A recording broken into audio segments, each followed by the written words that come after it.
The black vehicle gleamed as if the sun had purposefully chosen it from the dusty, silent landscape. Ethan Tan drove at over 110 kilometers per hour when he saw it. It wasn't a figure, nor a silhouette. It was a flash of pink by the roadside in the absolute middle of nowhere. A flash that something within him recognized before his mind could fully process what his eyes were seeing. He hit the brakes without thinking. The vehicle stopped about 50 m from the most forgotten bus stop he had ever seen in his life. 4 wooden planks, nailed onto crooked poles, a rusted zinc roof that no longer served its purpose, and seated on that bench, eaten away by time and indifference, was a woman. Ethan didn't get out immediately. He stayed watching her from inside, the air conditioning humming softly, as if that artificial cold could protect him from what he was beginning to feel. An uncomfortable sensation of recognizing something, but not yet being able to name it. That feeling that appears just before memory demands its unpaid debt. The woman didn't look at him. Her eyes were fixed on the empty road, on that horizon of earth and sky that promised nothing. Her hands held a small, worn pink teddy bear against her chest, its neck ribbon half undone. It wasn't the kind of object an adult woman carried out of whim or habit. It was the kind of object one held when there was nothing else left to cling to. Ethan Tan was in his early 40s, with 3 businesses operating in 4 countries, a mansion in Sentosa Cove, and a bank account that many governments would envy. He had built all of it with a discipline that bordered on coldness, making decisions others dared not make, closing doors others left ajar out of sentimentality or guilt. He wasn't a man to stop, he wasn't a man to look back, but there he was, stopped, looking back. He got out of the vehicle. The heat hit him like a clean slap, different from the city's heat, which always came mixed with noise and movement and the illusion that something was happening. This was a dry, honest, unapologetic heat. The kind of heat that didn't let you lie to yourself. His Italian leather shoes stepped onto the sandy earth, and he walked towards the bus stop with that confident stride he had cultivated for decades. The stride of a man who knew exactly where he was going. But for the first time in a long time, he genuinely didn't know where he was going. When he was 3 mi away, the woman turned her head. Her eyes were dark and deep, and in them, Ethan read a complete story in a fraction of a second. Genuine exhaustion, intact dignity, and something else that wasn't fear, but its exact opposite. It was the look of someone who had already lost everything, and therefore feared nothing that might come. And it was then that he recognized her. Not entirely, not with absolute certainty, but with that uneasy certainty of someone who sees a face that slept for years in some forgotten corner of memory and suddenly appears uninvited. "Do you need help?" he asked. His own voice sounded strange to him, too formal for that place, too distant for what he was feeling. The woman studied him for a full second, as if calculating something he couldn't see. She didn't respond a single word. Without aggression, without gentleness, simply the truth spoken in the most direct way possible. Ethan didn't move. "You've been here a while. The next bus on this route takes hours," he said, and he wondered how he knew that with such precision. It was a route he had taken only once, years ago, when his company was still starting and flights weren't in the budget. "I know," she replied, and this time, something in her voice barely tensed, a minimal tension. The kind that appears when someone tries very carefully not to recognize you. Ethan took another step closer. "Priya," he said softly. The name came to him unbidden, and when he said it aloud, he saw the woman's shoulders stiffen almost imperceptibly, just a millimeter, just enough to confirm he had guessed correctly. The silence between them took on a physical weight. "Ethan Tan," she finally said without looking at him. It was a confirmation and an accusation, spoken in exactly the same tone. He didn't respond immediately. He needed to sort out the fragments his memory was urgently assembling. Priya Lim had worked for him in his first large office, when Tan Holdings still occupied a single floor in a building that wasn't his. Management assistant, serious, efficient, always 10 minutes early. And then, at some point he couldn't pinpoint exactly, she had stopped being there. Like so many people who stopped being in Ethan Tan's life. "What are you doing here?" he asked. And this time, it didn't sound formal. It sounded genuine. It sounded like what it was. The question of a man who saw something he didn't understand, and for the first time in years, had the honesty to admit it. Priya clutched the teddy bear a little tighter against her chest. "Waiting for the bus." "Where are you going?" She turned her face fully towards him, and Ethan then saw what distance had hidden from him. The edges of exhaustion precisely carved around her eyes. Not the exhaustion of a sleepless night, but the accumulated exhaustion of weeks, of months. The kind that no longer disappears with sleep because it comes from within. "Why do you care?" she asked without venom. Just genuine, almost scientific curiosity, as if studying an animal behaving completely unexpectedly. Ethan had no answer, and that silence was in itself the entire answer. "Get in," he said. "I'll take you where you need to go." "No, Ethan." Priya interrupted him with a serenity that completely disarmed him. 3 years ago, you fired me without notice, without a reference letter, without full severance. Your secretary handed me an envelope at reception while your lawyers had already cleared my desk. A short, clean pause. "I don't need you to take me anywhere." The words fell onto the dry earth like stones. One by one, Ethan felt something he rarely experienced. Real shame. Not the superficial shame of someone who made a miscalculation in a meeting. The deep shame. The kind with no quick exit. The shame of someone who had acted for years as if another person wasn't quite a person, but a piece within a system. "You're right," he said. Priya blinked. She hadn't expected that. "You're right about everything," Ethan repeated calmly. "And I have no valid excuse? But right now you're on a deserted road with a scorching 35 degrees Celsius, and the next bus won't pass for hours, so I'm asking you just one more time. Will you let me take you?" Priya looked at him for a time that seemed to stop completely. Then she lowered her eyes to the teddy bear resting in her hands. "To Queenstown Community Hospital," she finally said. And on the last syllable, her voice barely broke. Just a thread, just enough for him to hear it. Ethan felt something inside his chest shift. "Are you sick?" "It's not me." Those 3 words changed the air before they even got into the vehicle. They walked in silence. Ethan opened the passenger door, an automatic gesture that in other circumstances would have been simple protocol, and that in this one felt like the only honest thing he could do. Priya got in without thanking or rejecting him, placed the teddy bear on her lap, and it was then that Ethan noticed what he hadn't seen before from a distance. On the teddy bear's left ear, a name was embroidered with blue thread, small, firm letters, carefully made. Mei Lin. He started the vehicle. The road stretched empty before them. For the first few minutes, neither spoke. The air conditioning returned to its discreet hum. Outside, the landscape remained the same. Dust, dry bushes, a horizon that promised nothing. But inside, something had changed irreversibly, like the air pressure changes just before a storm arrives. Ethan felt the ground beneath his feet opening up. He had fired this woman 3 years ago, without a name, without a face, without a story, because at that moment, his company was undergoing a restructuring, and the numbers indicated staff reduction, and he had signed the documents without stopping to read the names, because for him, they were positions within an organizational chart, not people with real lives outside the office. Priya Lim was position number 47 on the restructuring list.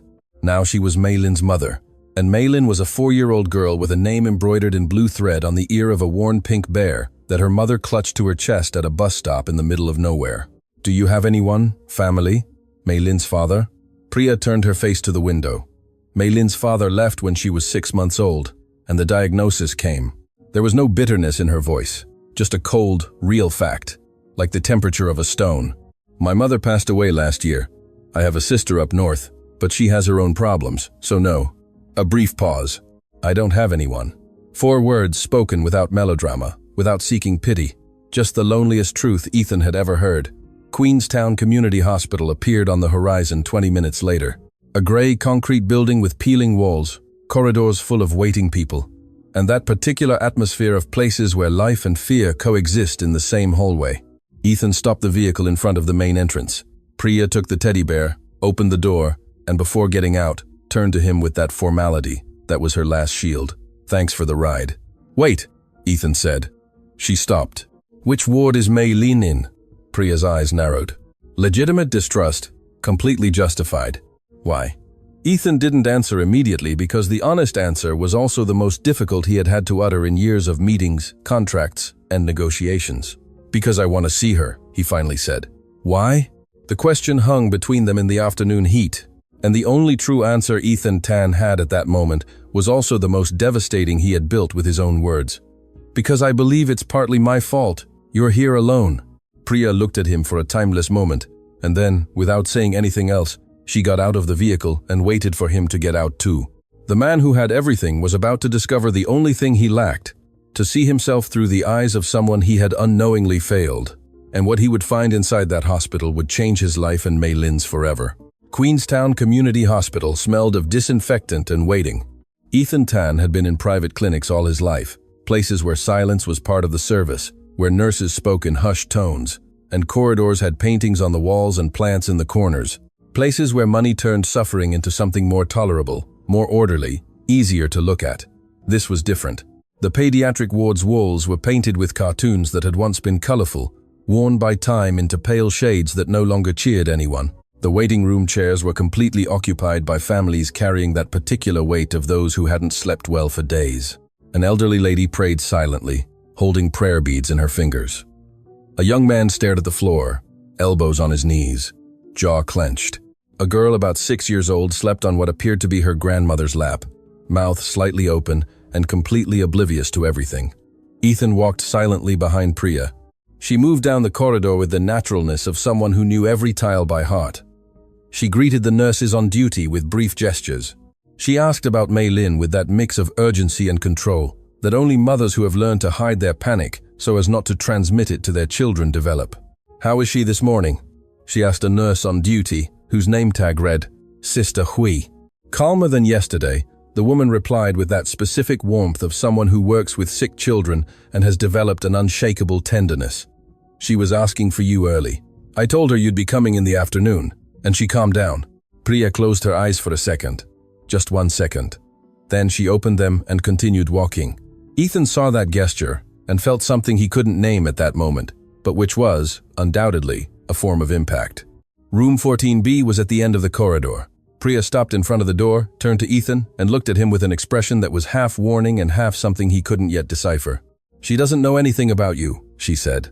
"She doesn't know you're my ex-boss. She doesn't know anything about the company. She only knows her mum works hard so she can get better." A pause. "I don't want that to change today." "Understood," Ethan replied. "And if at any point she gets tired or agitated, you leave without argument." "Understood." Priya studied him for another second, as if looking for signs that he was lying. She found none. Then she gently pushed the door open. The first thing Ethan saw was the color. In a gray, austere room with a single small window and medical equipment attached to the wall, there was a hospital bed with rails. And on that bed, covered up to the waist with a white sheet, surrounded by 3 drawings taped to the wall. Drawings of flowers, clouds. What appeared to be a house with smoke coming from the chimney was a little girl. Mei Lin had dark hair like her mother, tied in 2 small pigtails someone had made with obvious care. Her cheeks were thin, but her eyes, when she lifted them at the sound of the door, were enormous and completely alive, with that particular sparkle of children who have been confined for too long, and therefore look at the world with an intensity adults have lost. "Mama," she said, and in that single word, weeks of waiting were compressed. Priya crossed the room in 3 steps and hugged her daughter with that specific delicacy of someone hugging something fragile and loved with an intensity language couldn't contain. The girl buried her face in her mother's neck and stayed there, still, saying nothing more for a moment. Ethan remained by the door, motionless, not knowing where to put his hands, not knowing where to put his eyes, not knowing, for the first time in many years, exactly what role he was supposed to play in the place where he stood. It was Mei Lin who discovered him first. She lifted her head from her mother's shoulder, saw him, and studied him with that absolute frankness young children have, who haven't yet learned that staring at strangers is rude. "Who is that man?" she asked, pointing directly at him with her finger. "A friend of Mama's," Priya replied without turning to look at him. "What's his name?" "Ethan," he said from the door, taking a step inside. Mei Lin continued evaluating him for 3 more seconds. Then she nodded with the seriousness of someone who has made an important decision. "My name is Mei Lin, but everyone calls me Lucy, except when I'm naughty, then they call me Mei Lin." Despite everything, despite the corridor, the peeling walls, the weight of what Priya had told him in the vehicle, Ethan felt something in his chest yield slightly. "Nice to meet you, Lucy," he said. "Do you also work at the laundry with my mama?" "No." "Then what do you do?" "I build things." Mei Lin processed that with the same seriousness she had processed everything else. Houses, among other things.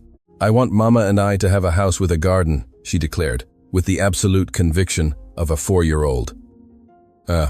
Now we live in 1 room, but it doesn't have a garden. I told Mama I want a plant. She said when we leave the hospital we'll see."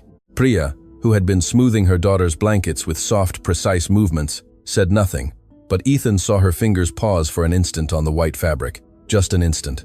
Then they continued moving.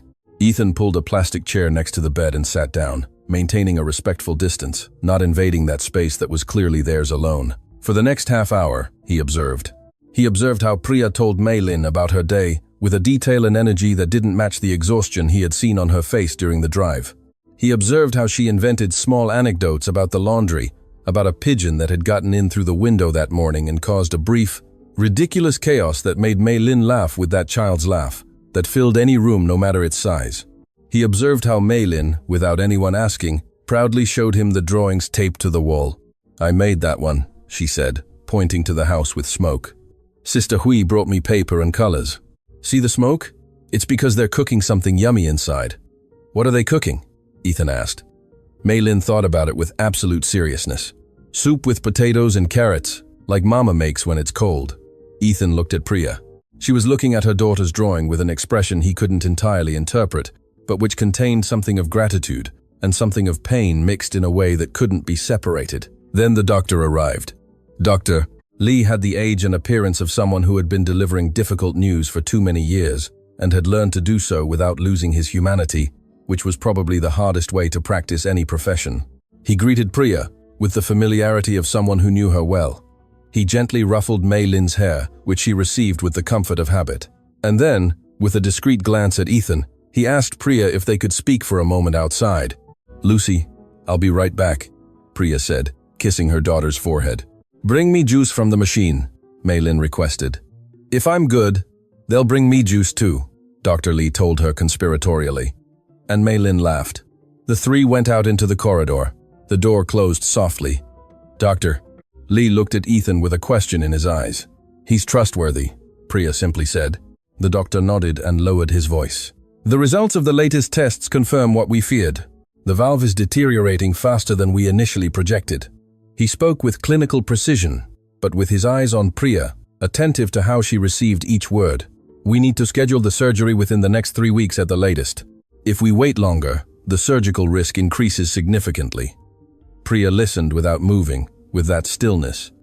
Ethan now recognized as her way of absorbing blows. "And the cost is still the same?" she asked. Dr. Lee exhaled slightly. "The procedure itself, with the specialized equipment that needs to be brought in from overseas, the materials, the surgery, and the post-operative recovery, we're talking about a figure that this hospital cannot absorb without external funding." A pause. "We have applied to 3 medical aid funds. 2 have already responded no. The 3rd has a waiting list." "How long is that waiting list?" "Longer than we have." The silence in that corridor had a different quality from the silence of the road. There, it was a silence of loneliness. Here, it was a silence of impossibility. Priya nodded slowly. She nodded like someone receiving a sentence she already knew was coming, and which still hurt exactly the same. "Understood. Thank you, doctor." The doctor briefly squeezed her arm before continuing his way down the corridor.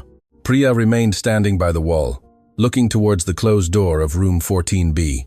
Ethan said nothing, not because he had nothing to say, but because at that moment he understood that what Priya needed were not words. It was she who spoke first. "When you fired me," she said in a low voice, without turning to look at him, "I was 4 months pregnant. I hadn't told anyone in the office yet." A pause.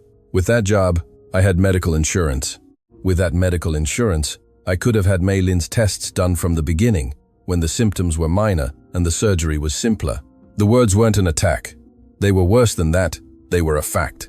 Ethan felt the impact of each of them with a clarity no corporate crisis meeting had ever given him. "Priya, I'm not blaming you," she interrupted him, and turned her face towards him with that look he had already learned to recognize. Direct, unadorned, without unnecessary mercy. "I'm telling you what happened, because you asked me why I was alone on that road. And that's the complete answer." Ethan had to make a conscious effort to hold her gaze. "After the dismissal, I couldn't find stable work for months," Priya continued, without a reference letter. "With a visible pregnancy, doors closed before I could fully open them. When Maylin was born and the diagnosis came, her father couldn't bear the weight. The laundry was the only place that would accept me under those conditions. 3 shifts, no insurance, no benefits, but at least it was something." "Why didn't you look for me?" Ethan asked. "Why didn't you?" "For what?" Priya interrupted him with a calm that was sharper than any anger. To ask for help from the man who discarded me as if I were an unnecessary expense? I have 4 years of intact pride, Ethan. It's the only thing no one has been able to take from me. Priya Lim's pride was real, and it was exactly what hurt Ethan Tan the most at that moment, because it made him invisible in the only direction that mattered, the direction of the harm he had caused. How much does the surgery cost? He asked. Priya looked at him. Why do you want to know, Priya? How much does it cost? She held his gaze for a long time, then stated the figure. It was a figure that for Ethan Tan represented less than 2% of what he had spent the previous month on renovating his corporate offices. That hit him with an unexpected violence. Not the figure itself, but the proportion, the brutal mathematics of a world where a 4-year-old girl couldn't have surgery because her mother didn't have access to an amount that for him was literally the cost of putting new marble on a floor that already had. Marble. I'm going to pay for the surgery, Ethan said. No, Ethan. No, she repeated with a firmness that admitted no negotiation. I don't accept charity from anyone, least of all from someone who owes me an apology that you haven't truly given me yet. Ethan opened his mouth, then closed it. He was in his early 40s. He had closed deals with people who wouldn't yield to anything. He had negotiated contracts, others considered impossible to move. He had never faced anything as immovable as the dignity of a woman who had nothing else. You're right, he said for the second time that day. Priya studied him. What I did 3 years ago was wrong, Ethan continued. And this time the words didn't come out easy or polished. They came out clumsy and real. I didn't see you as a person. I saw you as a line in a document. And that had consequences I never stopped to imagine because it was more comfortable not to. I'm sorry, truly. The hospital corridor remained the same. The same walls, the same smell, the same distant noise of equipment and footsteps and life in all its most urgent forms. But between Ethan and Priya, something changed as subtly and definitively as the edge of a door changes when someone barely cracks it open. An apology doesn't operate on Mei Lin, Priya finally said. No, Ethan admitted, but it's the right beginning. Priya looked at him for another moment, then looked at the door to room 14B, then back at him. There's a meeting tomorrow with the hospital director and a medical foundation, she said. Last chance to secure funding before time runs out completely. A pause. Alone. I don't have weight. No one listens to me in the same way. Ethan understood what she wasn't saying directly. You want me to come with you? Priya took her time to respond, and in that pause, all the distance between pride and a mother's love was contained. Mei Lin asked me this morning if she could see the sea when she leaves the hospital, she finally said, her voice barely controlled. She's never seen it. I haven't promised her because I don't promise what I don't know if I can deliver. A pause. But I'd like to be able to promise it to her someday. Ethan Tan felt something inside him that had been closed for too long begin very slowly to open. The office of the director of Queenstown Community Hospital had nothing to do with the offices where Ethan Tan had spent most of his adult life. There were no floor-to-ceiling windows, no imported leather armchairs, no assistant announcing visitors with a modulated voice. There was a dark, scratched wooden desk, 2 plants struggling to survive in a corner without enough light, and piles of files stacked with the particular logic of someone who worked with too much to do and too little budget. The director was named Mr. Go, a man with thinning hair, thick-rimmed glasses, and that particular look of someone who had learned in seconds to distinguish between who came to promise and who came to deliver. He had been running that hospital for decades and had seen enough well-dressed people pass through not to be impressed by a suit. The representative of the Hope Medical Foundation was Miss Devi, in her early 40s, with a blue folder on the table, a pen in hand, and a kind but cautious expression. She was the type of person who had learned to be gentle precisely because her job mostly consisted of saying no. Priya arrived first. Ethan arrived 2 minutes later. When he entered the door, Mr. Go looked him up and down with professional discretion. Miss Devi stopped writing. Priya didn't look at him, but Ethan noticed her posture shift slightly, like someone taking a breath before diving in. Good morning, Ethan said, taking a seat next to Priya, making no ceremony of his presence. Mr. Go interlaced his fingers on the desk. Miss Lim informed us she would be accompanied. It wasn't a question. It was an observation that expected an explanation. I'm Ethan Tan, he said. Tan Holdings. The name did what names do when they carry weight. It changed the temperature of the room by a barely perceptible degree. Miss Devi opened her folder with a quicker movement than before. Then, Mr. Go continued, without losing his direct tone. I understand you are here regarding the case of little Mei Lin Lim. That's right, Priya confirmed. Her voice was firm. Her hands, which Ethan could see on the table, were completely still, the kind of stillness that costs. I need the foundation to consider my daughter's case as urgent. Dr. Lee has already sent you the reports. The time we have is limited. I know, Miss Devi interrupted her gently. I read the full file this morning. A pause. Miss Lim, I want to be honest with you because I believe you deserve it. Our foundation's list of urgent cases currently has 11 children waiting for funding, 11 families in situations similar to yours. Our funds for this quarter are almost entirely committed. The silence that followed had the density of something falling endlessly. Priya barely moved. Almost? Miss Devi said. Pardon? Almost entirely, Priya repeated with surgical precision. That means there's a margin. The foundation representative looked at Priya with something that began to resemble respect. A small margin, she admitted. But the allocation criteria are not just medical. We also assess family follow-up capacity, environmental stability, and likelihood of sustained recovery. Mei Lin has a mother who has been sleeping 4 hours a night for weeks to pay for the room they live in and keep coming to the hospital every day, Priya said, and her voice didn't rise a tone. If that's not family follow-up, I don't know what is. Ethan glanced at her. Mr. Go also looked at her, and in his expression was something that wasn't pity, but recognition. It was then that Ethan spoke. I want to propose something, he said, addressing both of them with that calm that was natural to him, and that, in this context, carried a different weight than usual. I'm not here to pressure anyone or to use my name as leverage. I'm here because I made a mistake that had direct consequences on this family's situation, and because I believe I have a real responsibility in this. Miss Devi placed her pen on the folder. What kind of responsibility? Asked Mr. Go. Miss Lim worked for my company. Ethan didn't avert his gaze. She was dismissed abruptly, without proper process, and lost her medical coverage at a time that proved critical for her daughter's health. I won't go into details that don't belong in this meeting, but I do want to state clearly that part of what this family is facing has an origin connected to decisions I made.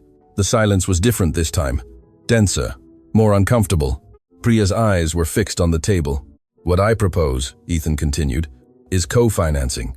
The foundation contributes what it can within its available margin. Tan Holdings covers the rest, not as a corporate donation with a logo on a plaque, no publicity, no press release, no tax benefit sought, simply as what it is, a debt that has a name, a surname, and is 4 years old. No one spoke for a moment. Miss Devi picked up her pen, twirled it between her fingers once, then put it back down. Mr. Tan, she finally said, the foundation cannot be part of an agreement that doesn't go through our verification protocols. We need to document the source of the funds, the agreements between parties, the financing structure. Of course, Ethan said. My legal team can have all the documentation ready in less than 48 hours. What I need to know today is if the foundation is willing to be a part of this. Miss Devi looked at Mr. Go. The hospital director looked at Priya. Miss Lim, Mr. Go said with that voice he used when things stopped being administrative and became human. Do you agree with this proposal? All eyes in the room turned to her.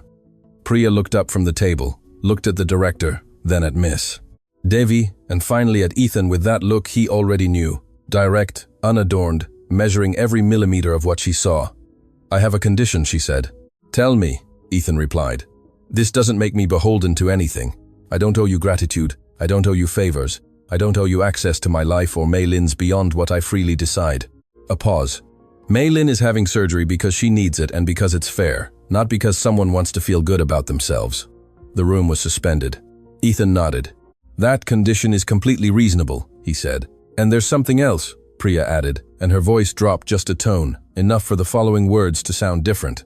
I want it to be documented, not to use it against you, but because Mei Lin will grow up someday and ask me how she made it through. And I want to be able to tell her the complete truth, without convenient versions.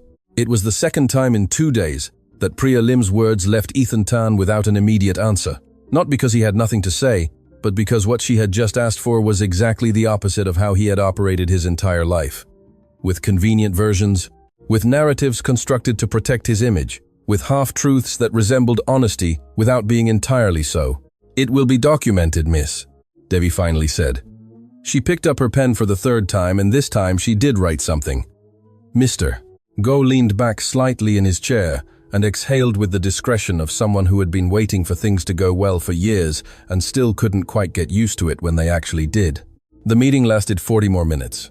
They spoke of timelines, documentation, coordination with the surgical team. It was established that the surgery could be scheduled for the following week if the funds were confirmed in the next 2 days. Dr. Lee was briefly called to confirm availability. When they exited into the corridor, the hospital was still the same walls, the same smell, the same noise of urgent life in all its forms. But something between Ethan and Priya had shifted, like pieces of something not yet definitively shaped, but beginning to form. They walked in silence to the main entrance. Outside, the mid-morning light was different from the day before, less brutal, more honest. "Why did you do it this way?" Priya asked when they stopped at the door. "You could have just transferred the money and not shown up. No one forced you to come here." Ethan thought about the answer before giving it, not because he didn't know it, but because he wanted to say it right, because the easy thing would have been exactly that. Transfer the money and not show up. Buy the solution without facing it. "And I've been doing things the easy way for too many years." Priya looked at him. "That doesn't automatically make you a good person," she said. "I know. It just makes you someone who is trying to be." "I know that too." A brief silence, different from the previous ones. "I'm going to see Mei Lin," Priya said, and took a step inside. She stopped without turning. "The juice from the machine I promised her yesterday costs $1.5. A small, almost imperceptible pause. "If you want to join me." And she continued walking without waiting for him. Ethan Tan stood for a second at the hospital entrance, with the mid-morning light falling on his shoulders and the quiet certainty that what had just begun had nothing to do with money. And he followed her. The juice vending machine was in the main corridor, next to a window overlooking the hospital's inner courtyard. It was an old machine, with buttons worn by thousands of fingers, and a constant hum no one heard because it was already part of the place's soundscape. Ethan inserted the coins. 2 small cartons of orange juice emerged, with integrated plastic straws, the kind of thing that didn't exist in his daily life, because, in his daily life, there were assistants who ensured there was always cold mineral water and single-origin coffee in meetings. Priya took one without saying anything and walked towards room 14B. Ethan walked behind her with his in hand, feeling completely out of his element for the first time in many years and discovering that this sensation wasn't entirely uncomfortable. Mei Lin greeted them with the same energy as always. That particular energy sick children have in their good moments, concentrated, luminous, as if the body saved everything it had for the times it was worth spending. 2 juices, she announced with a satisfaction that would have been identical if they had brought her something much more valuable. "The other one is for you, Mr. Ethan." "It was for me," he said. "But if you want it—" "No," Mei Lin interrupted him with sudden seriousness. "Everyone gets their own. Mama taught me that." A reflective pause. "Though, if you have any left, you can give me the last sip." Priya let out a short, genuine laugh, the kind of laugh that appears unbidden and is therefore the most real. Ethan felt that sound as something he hadn't expected to feel. Relief. He sat in the same plastic chair as the day before. Priya settled on the edge of the bed next to Mei Lin, and for a while, the three shared that particular silence of slowly sipped carton juices because there was no hurry, and the moment itself was enough. It was Mei Lin who spoke first, as almost always. "Do you have children, Mr. Ethan?" The question came without warning, as all important questions from children do. "I have a son," he replied. "His name is Jaden. He's 11. It was the first time he had mentioned him since entering that hospital. And saying it aloud, in that room, in front of that child, he felt the weight of everything that phrase implied. And old son he saw on weekends when work allowed, who lived with his mother since the separation, who called him Papa, with a courtesy that sometimes sounded more like protocol than closeness. "And does he miss you?" Mei Lin asked. "I hope so," Ethan said. And the honesty of those 3 words surprised him before anyone else. Mei Lin processed it with that ability children have to receive adult truths without judging them, just storing them somewhere. "I miss my papa," she said, "but he lives far away." A pause. "Mama says people sometimes go far away, and it's not because they don't love you, but because they have difficult things inside they don't know how to solve. Do you think that's true?" Ethan looked at Priya. Her eyes were on the white bedsheet, folding a small crease with her fingers, with that concentration of someone who needed to keep her hands busy so as not to break down. "I think your mama is very wise," Ethan replied. Mei Lin nodded with the absolute conviction of someone who already knew. "I think so too." She took the last sip of her juice. "Tell me something? What do you want me to tell you?" "Anything you want, but it has to be true." I know invented stories right away. Ethan smiled. Not the meeting smile, nor the social protocol smile. A real smile that came on its own. How do you know them? Because when something is invented, the person's eyes look up, Mei-Lin explained, with total seriousness. Sister Wee taught me that. She says it's because the brain is looking for the story on the ceiling. That's a very interesting theory. It's not a theory, it's true. She crossed her arms with determination. So, tell me something true. Ethan thought for a moment and then, without calculating, said something he had never said aloud before. When I was a boy, I wanted to be a bridge builder. Not office buildings, but bridges, because it seemed to me that it was the most useful thing anyone could build, something that connects two places that couldn't touch before. Mei-Lin looked at him with total attention. And why didn't you do that? Because someone told me office buildings made more money, and I believed it. And do you regret it today? Ethan asked, inadvertently looking at the drawings taped to the wall. The little house with smoke, the flowers, the clouds. I think so. Mei-Lin considered it for several seconds. You can still build a bridge, she finally said with that childish logic that resolves in one sentence what adults complicate over years. You don't look very old, Mama. Priya looked up from the sheet. Her eyes met Ethan's for a brief instant, and in that instant, there was something that wasn't the hospital, nor the morning meeting, nor the debt, nor the surgery. It was something smaller and harder to name. Ethan looked away first. Mid-morning, Sister Wee arrived with Mei-Lin's medication. A small pill Mei-Lin took with a sip of water and with the expression of someone fulfilling a long-established agreement. How many pills have you been taking? Ethan asked her. Lots, Mei-Lin replied. I've lost count, but Sister Hui says each one is like a little soldier going inside to guard my heart until the doctor who's going to fix it arrives. And do you like that explanation? Yes. A pause. Although sometimes I think the little soldiers must be very tired of waiting. Ethan felt those words in a specific place in his chest he couldn't precisely identify, but which he recognized as real. They won't have to wait much longer, he said. Mei-Lin looked at him. Promise? The question was simple, direct, with that absolute trust 4-year-olds have when they decide an adult deserves to be believed. Ethan knew the weight of promises. He had broken enough of them in his life to know exactly how much they weighed when unfulfilled. With partners, with clients, with Jaden, with people who had trusted his word and found in its place a carefully worded legal document. But this was different. I promise, he said.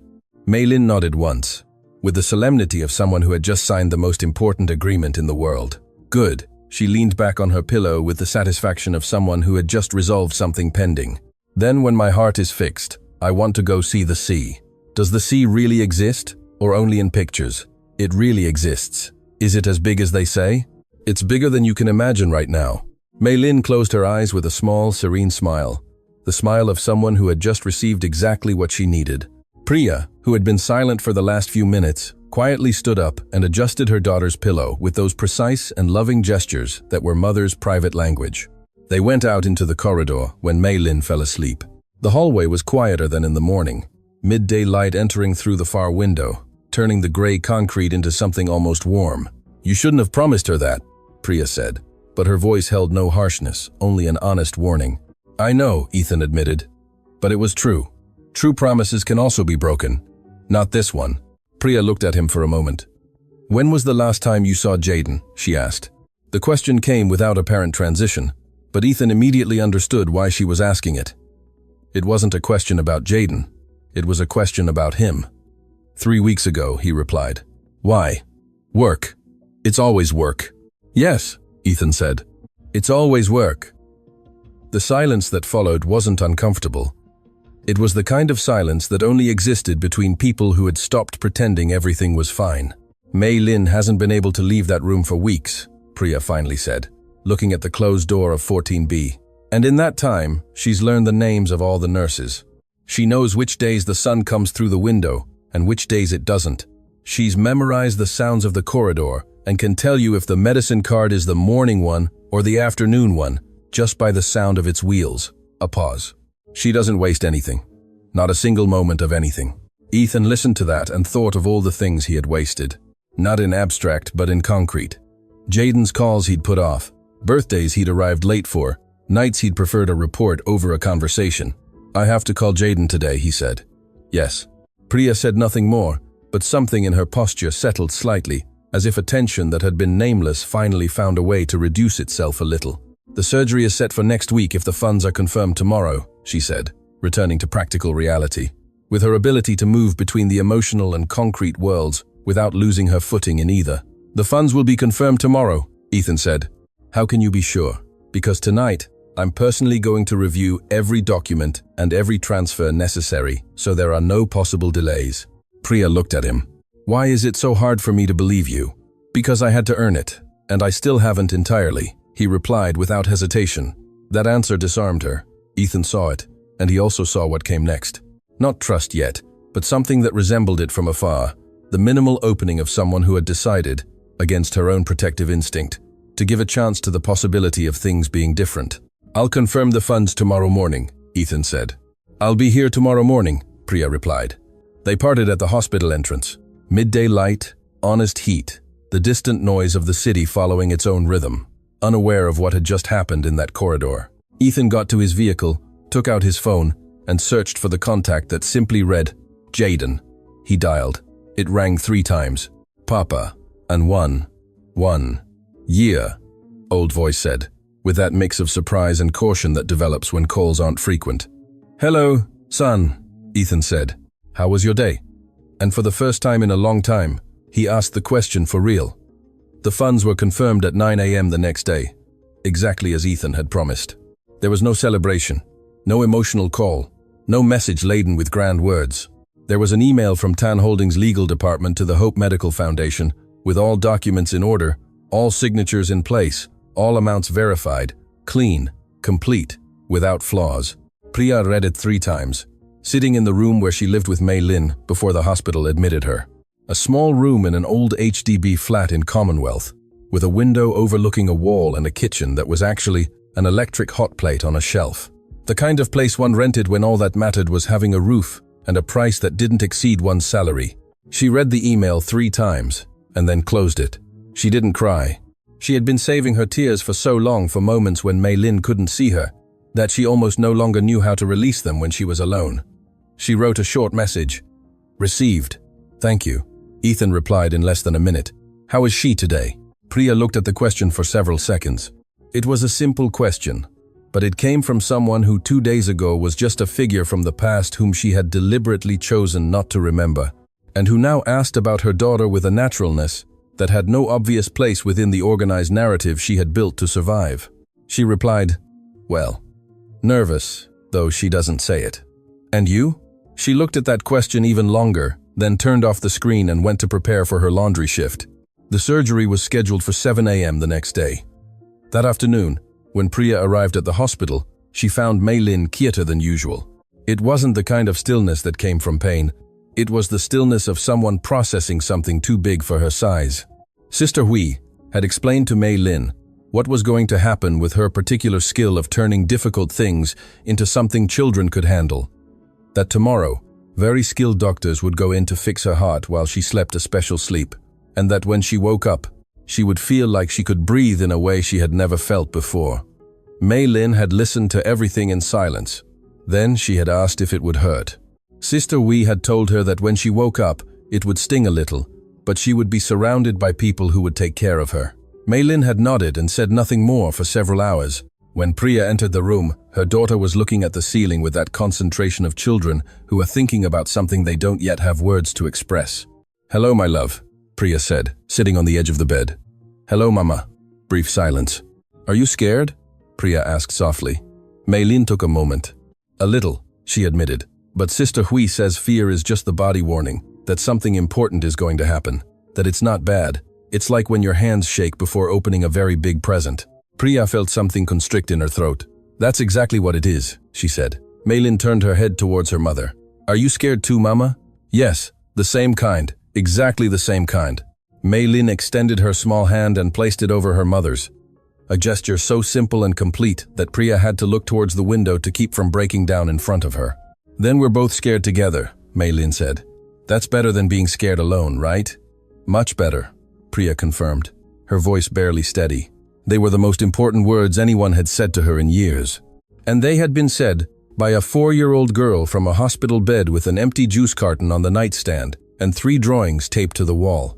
Ethan arrived at the hospital at 6 p.m. He hadn't called ahead to announce it. He didn't know exactly why he had come.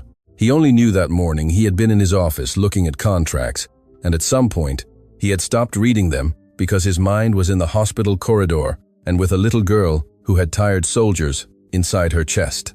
He found Priya in the corridor, standing by the window overlooking the inner courtyard, with a cup of coffee that she clearly hadn't drunk because it was still full and must already be cold. She saw him arrive and said nothing. She just waited. "How is she?" he asked. Quiet, thinking. A pause. "She fell asleep a while ago. Sister Hui says it's good for her to rest well tonight." Ethan leaned against the wall beside her. The inner courtyard had a small tree no one had planted there on purpose. It had grown alone between the cracks in the concrete, with that silent stubbornness of things that decide to exist without anyone's permission. "I cancelled the Pioneer Link Bridge project last year," Ethan said suddenly. Priya looked at him.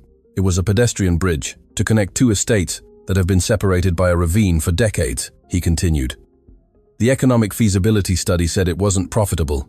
I cancelled it in 15 minutes in a meeting where no one objected because no one objects when the numbers say no. Why are you telling me this now?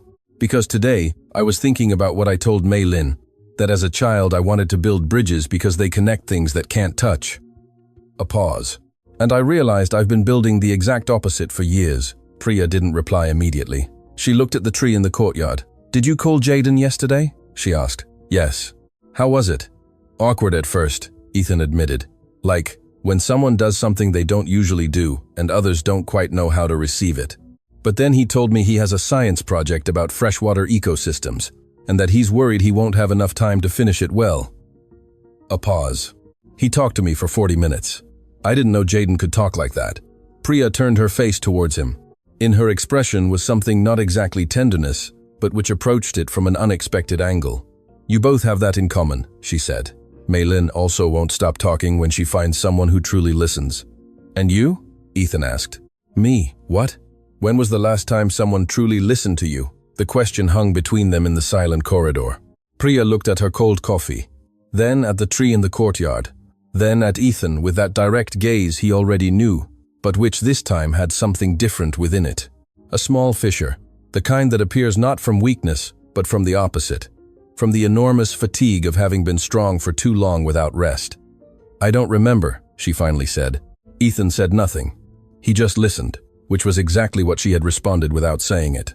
And then Priya spoke. Not dramatically, not with the kind of confession that sought impact. She spoke the way people speak when they have gone too long without doing so, and suddenly find a space where it is possible. Slowly, with pauses, choosing words carefully, like someone walking on unfamiliar ground, but needing to cross it. She spoke of the first months after the layoff, of the days when Mei Lin was a newborn baby, and the diagnosis arrived like a stone falling from a great height, of how she had learned to read medical studies on her phone during laundry shifts, because no one else would learn them for her. Of the nights when Mei Lin had episodes of breathlessness, and she carried her and sang to her with a voice that didn't tremble, because if a mother's voice trembles, young children feel it and get more scared. Of how she had learned to divide fear, to compartmentalize it, so it wouldn't fill everything at once and leave her unable to function. "Did you ever think about giving up?" Ethan asked carefully. "No," Priya said without hesitation, "never." A pause. "But there were nights when I thought I wouldn't be able to, that it was too much for one person." She looked at the tree in the courtyard, and then morning would come, and Mei Lin would look at me with those eyes, and ask me if today I was going to tell her something new, and I would make something up, and she would laugh, and the day would make sense again. Ethan listened without interrupting. When she finished, the corridor was completely silent. Outside, the tree in the courtyard was still there, small and stubborn, growing in the only place it had found available. "Tomorrow at 7, Ethan finally said. "Tomorrow at 7, Priya confirmed. "I'll be here." Priya looked at him. "You don't have to be." "I know." She held his gaze for a moment and then, with the same naturalness with which Mei Lin had placed her hand on her mother's hours earlier, she said, "The coffee from the machine on the 3rd floor is less bad than the one on the 1st, in case you arrive early." And she went back to her daughter's room. Ethan was left alone in the corridor with that completely useless and completely necessary information at the same time. He left the hospital when it was already night. In the parking lot, before starting the car, he took out his phone and wrote a message to Jaden. How's the ecosystem project going? If you want, this weekend I can help you with the model construction part. The reply came in 30 seconds. Seriously? Can I choose which ecosystem? Ethan smiled in the dark parking lot. You choose, he wrote, and drove home with something he hadn't carried in his vehicle for a long time. The feeling that tomorrow truly mattered. 7 a.m. at Queenstown Community Hospital had its own sound. It wasn't the silence of early morning nor the full noise of midday. It was something in between. Quick footsteps of staff coming in for their shift, equipment carts rolling down corridors, low voices coordinating without drama. The logistics of saving lives before most of the city had finished waking up. Ethan arrived at 6:40, went up to the third floor, found the coffee machine Priya had mentioned, and confirmed that it was indeed less bad than the one on the first floor. He stood by the window with the cardboard cup in his hands, looking at the inner courtyard where the small, stubborn tree was still there, just as always, asking no one's permission to exist. Priya arrived 10 minutes later, saw him by the window and paused for a second, barely perceptible, before continuing to walk towards him. She carried the same kind of weariness in her eyes as always, but this morning there was something additional, a specific tension around her jaw that Ethan now knew to recognize as the external version of a fear she wasn't going to name aloud. He held out a cup of coffee to her without saying anything. She took it without saying anything. For a moment, they both looked at the courtyard in silence. And that silence was the kind that didn't need to be filled because it already contained everything necessary. They've already taken her to preparation, Priya finally said. I went in to see her before they closed the area. She was calm. A pause. She asked me to look after her bear while she slept her special sleep. Ethan looked at Priya's bag. The pink ear of the teddy bear poked out from the top opening. How did Sister Hui take it? With a song, Priya said, and her voice broke on the last syllable with that small fracture that appears when emotion finds the only available crack. She sang something softly to her while putting in the IV. Mei Lin closed her eyes and asked if the little soldiers would be ready. Sister Hui told her they were already lined up and waiting. Ethan didn't reply. There was nothing to respond that wouldn't diminish what he had just heard. They went down together to the surgical waiting room. It was a different room from the others in the hospital. Smaller, quieter, with chairs lined against the walls and a table with old magazines no one read, because no one in that room had the capacity to concentrate on anything other than the closed door at the end of the corridor. There were other families waiting, an elderly couple holding hands without speaking, a young woman staring at her phone without really seeing it, a middle-aged man who would get up, walk 3 steps, and sit down again in a cycle that repeated every few minutes. Ethan and Priya sat together. Time in that room had a different quality from time in the outside world. Outside, time moves forward. Inside that room, time is suspended at a fixed point, and all that exists is the waiting, and the closed door, and the sound of one's own thoughts. During the first hour, they spoke little. Priya had the teddy bear on her lap, her hands crossed over it, her eyes on the door. Ethan was beside her, elbows on his knees, head slightly tilted, present in a way that required no words. It was he who spoke first. The Father Jaden knows, he said out of nowhere. With that way, important things have of coming out when one's guard is down. Is not the father I wanted to be when he was born. A pause. When Jaden was born, I cried. I went to the hospital bathroom so no one would see me and cried for several minutes because I had never felt anything like that. That absolute clarity that something mattered more than anything else. Priya listened without looking at him. And then I left the bathroom. I answered 3 work calls that had come in while I was inside. And at some point, between that day and today, I lost the thread that connected me to that clarity. He looked at his own hands. I don't know exactly when. That's the worst part, that there's no specific moment where I can say, that was it. It was gradual. It was so gradual I didn't feel it. That's how almost all important losses happen, Priya said softly. Not all at once, but little by little, until one day you look, and it's gone. Ethan nodded. Did you lose something like that? He asked. Besides, what I already know. Priya took her time. I lost the version of myself that believed things work out when you do everything right, she said. I worked well. I was responsible. I arrived early. I fulfilled everything. And despite everything, they took my job. They took my insurance. They took my stability. A pause. It took me time to understand that the world doesn't work like an equation, where if you put in the correct ingredients, you get the correct result. Sometimes it turns out the same, even if you do everything right, and you have to keep going anyway. How did you learn to keep going? Priya looked at the teddy bear in her hands. Mei Lin, she simply said. The first day I held her in my arms, and she looked at me with those enormous eyes that still knew nothing of the world. I thought, this person didn't choose to be born into this situation. I didn't ask her if she wanted to, and so the only thing that makes sense is to make it worthwhile. The door to the surgical area remained closed. The man who walked 3 steps and returned continued his cycle. The elderly couple still held hands. Outside, the hospital continued to function with its own logic, indifferent to the suspended time in that small room. In the second hour, Dr. Lee came out through the door. They both stood up at the same time. The doctor looked at them with that trained expression that revealed nothing before the right moment. And Ethan felt, during those 3 seconds of distance between the door and where they stood, something he hadn't felt since he was a child. Real fear. Not the calculated fear of business risks. Fear without possible control. How is she? Priya asked, and her voice came out completely firm. That kind of firmness that costs everything a person has. The surgery is progressing well, Dr. Lee said. The team found that the valve was in worse condition than the latest tests showed, which means the decision to operate now was absolutely correct. A pause. They will need approximately 2 more hours. I wanted to come out and inform you personally because I know the waiting is the hardest part. Priya exhaled a single sound, brief and complete, like the release of something that had been held with too much effort. She's okay, she repeated, needing direct confirmation. She's okay, Dr. Lee confirmed. She's a very strong girl. When the doctor re-entered the door, Priya sat down slowly, and then, without warning, without transition, without the usual control that prevented everything, she covered her face with her hands and cried, Jaden, let me know how it goes. And Papa, hey, the ecosystem weekend thing? It's still on, Ethan, it's still on. You choose the ecosystem, Jaden. Amazon River. I've already researched it. I'll send you what I found.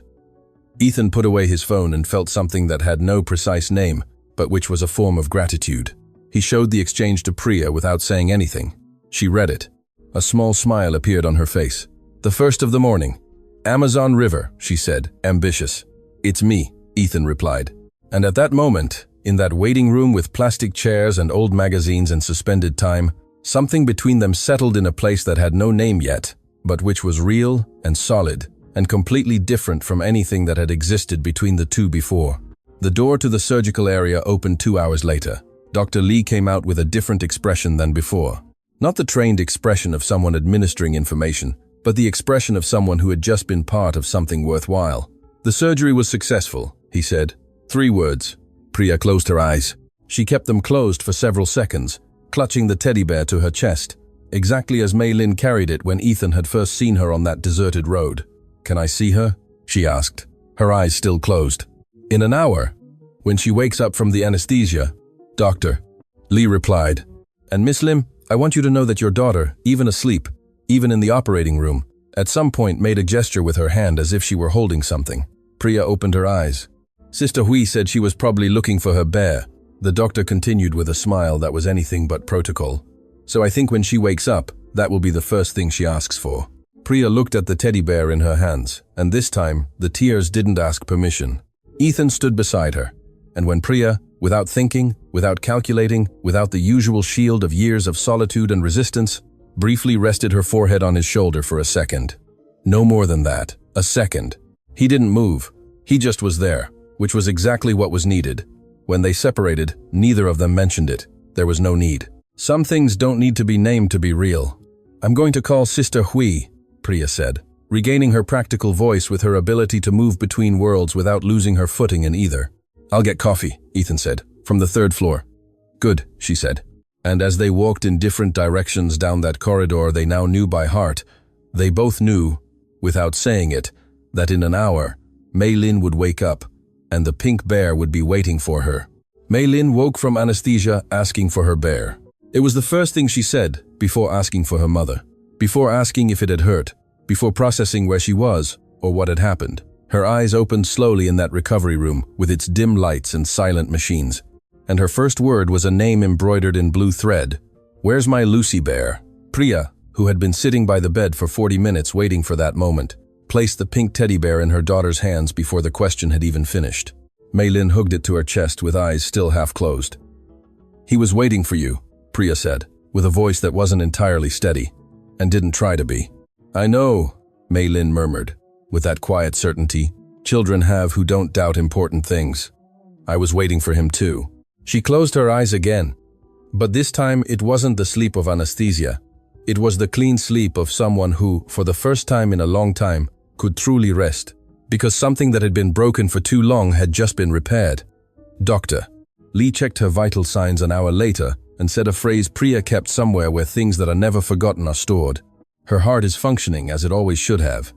The recovery took days that were slow at first, and then began to accelerate with that particular speed of good things when they finally arrive.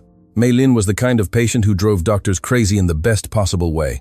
She asked the name of every medication. She wanted to know exactly what each machine connected to her body was for, and on the third day of recovery, she asked Sister Hui to teach her how to read the heart rate monitor, because she wanted to see with her own eyes how her fixed heart was beating. Sister Hui showed her.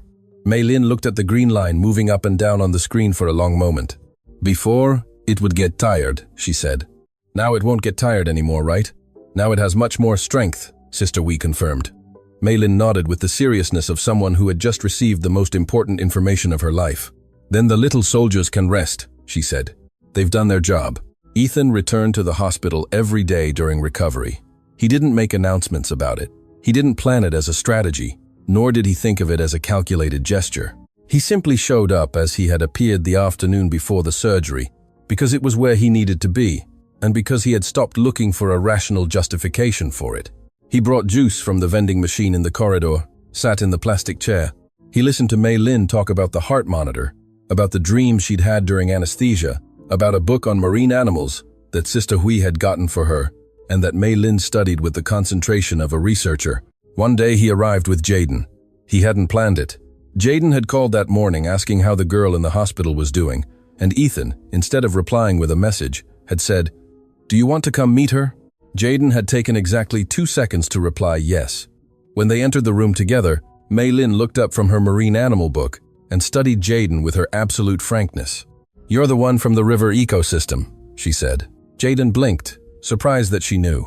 "My papa told me," Mei Lin explained with total naturalness. "Did you choose the Amazon?" "Yes," Jaden said, still processing that. A 4-year-old girl in a hospital bed knew that. "Good choice," Mei Lin approved. "In the Amazon, there are pink dolphins. Did you know?" "No," Jaden admitted. "Well, now you know." She returned to her book. "Sit down if you want. There's a chair." Jaden looked at his father. Ethan made a gesture that said, "I told you," and Jaden sat down. During the next hour, Mei Lin explained to Jaden everything she had learned about marine animals. Jaden told her about the Amazon project, and at some point in that conversation, the two children were leaning over the same book, pointing at things and seriously discussing whether the whale shark was technically a fish or something more complicated than that. Ethan and Priya observed from one side of the room. 3 weeks ago, I didn't know Jaden could talk like that with someone he had just met, Ethan said in a low voice. 3 weeks ago, you didn't know how to listen to him either, Priya replied without harshness. Ethan considered it. You're right, she said. I almost always am. And there was something in her voice that hadn't been there before, something light, almost close to humor, that arrived unbidden, and that they both let be without commenting on it. Weeks later, Mei Lin was discharged from the hospital. Dr. Lee signed the documents with that discreet satisfaction of someone who does their job well and knows when something has gone exactly as it should. Sister Hui gave Mei Lin a new book, this one about oceans, with photographs that filled entire pages in colors that seemed too impossible to be real. Mei Lin hugged it along with the pink bear, one in each arm, and told Sister Hui that when she grew up, she wanted to be a doctor or a sailor. She hadn't decided yet. You can be both, Sister Hui said. Mei Lin considered it seriously. Dr. Sailor, she finally said, in the corridor. While Priya was completing the discharge procedures, Ethan knelt in front of Mei Lin until he was at her height. Do you remember what I promised you? He asked. Mei Lin looked at him with those eyes that forgot nothing. The sea, she said. The sea, he confirmed. It really exists. This week, you're going to see it yourself. Mei Lin processed that for a moment. Then she looked at the ocean book in her arms. Then she looked back at Ethan. Is it as blue as in the pictures? It's bluer, and it makes a sound unlike any other. Mei Lin nodded slowly with the solemnity of someone who had just received confirmation of something she had long hoped for without being completely sure it was real. Good, she said. Then let's go. The sea welcomed them on a morning of open sky and gentle wind. There were 4 of them: Priya, Mei-Lin, Ethan, and Jaden. Without ceremony, without excessive planning, with the kind of simplicity things have when they no longer need justification. Mei-Lin saw the ocean for the first time from the shore of a beach that had no famous name or excessive tourists, just clean sand and water that stretched as far as the eye could see and then continued. She stopped. She didn't run into the water, as Ethan had imagined she would. She stopped at the shore and remained completely still for a moment that no one interrupted, looking at that blue expanse with an expression that wasn't exactly awe, but recognition, as if something she had been waiting for without knowing she was waiting for it had finally arrived. Then she turned to her mother. "Mama," she said, with a voice that was both the smallest and the largest at the same time. "Papa can see this too from where he is." Priya knelt on the sand next to her daughter. "Yes, my love," she said. "Everything you see, he sees with you." Mei-Lin nodded. Then she looked at the sea again. "Then it's okay," she said, "because it's too beautiful to see alone." Priya closed her eyes for a second. Just one. Then she opened them and took her daughter's hand, and they walked together towards the water. Ethan remained a few steps behind with Jaden by his side. "Hey, Papa," Jaden said softly, looking at the scene in front of them. "What?" "I'm glad you stopped the car that day." Ethan looked at his son, 11 years old, the same jaw gesture he had when thinking about something seriously, his eyes fixed on Mei-Lin and Priya entering the water hand in hand. "Me too," Ethan said. They both remained silent for a moment. "Can we come another day, just the 2 of us?" Jaden asked. "To the sea. I mean, no rush, whenever you want," Ethan replied. "You choose the date." Jaden nodded with that quiet satisfaction of someone who had just received exactly what he needed, without having to ask twice. Weeks after that day, Ethan signed the documents that reactivated the Pioneer Link Bridge project. He didn't announce it in any corporate statement. There was no press conference or official photograph. There was a signature, a brief meeting with his engineering team, and a clear instruction. The pedestrian bridge, which would connect the 2 estates separated by the ravine, would be built to the highest standards of workplace safety, every worker with full equipment, every protocol verified twice, no exceptions, no shortcuts, no logic of margins that had governed his decisions for too many years. In the project file, he wrote a note that no one asked him to write, and that was not for anyone in particular, and yet was for everyone. This bridge unites 2 places that always should have been able to touch. It is built in honor of all workers who deserve to return home every night. He didn't sign the note with his name. There was no need. Priya left the laundry a month later, not because Ethan asked her to, nor because Mei-Lin's economic situation resolved everything at once. She left because Director Mr. Go, after seeing how she had handled every medical conversation, every negotiation with the foundation, every difficult decision, with a clarity and presence he had rarely seen in people twice her experience, offered her a position in the hospital's social case management department. The first day Priya walked through the main door of Queenstown Community Hospital as a staff member, Sister Hui was waiting for her in the corridor with 2 coffees from the machine on the 3rd floor. "The first one is always the hardest," Sister Hui said. "No," Priya replied, taking the cup. "The first one was a long time ago. This is the next one." Mei-Lin had her birthday weeks after discharge. Priya asked her what she wanted for a present. Mei-Lin thought for a time that seemed disproportionate for a simple question, with that seriousness of hers that had never been that of a child her age, but of someone who had learned early that things mattered. "I want to go to the sea again," she finally said. "But this time I want to bring Papa a shell so he has something from the sea where he is." Priya looked at her for a long moment. "That can be done," she said. "And Mr. Ethan and the one with the pink dolphins can come too?" "If they want to come, yes, they want to," Mei-Lin said with total certainty. "I already know they want to."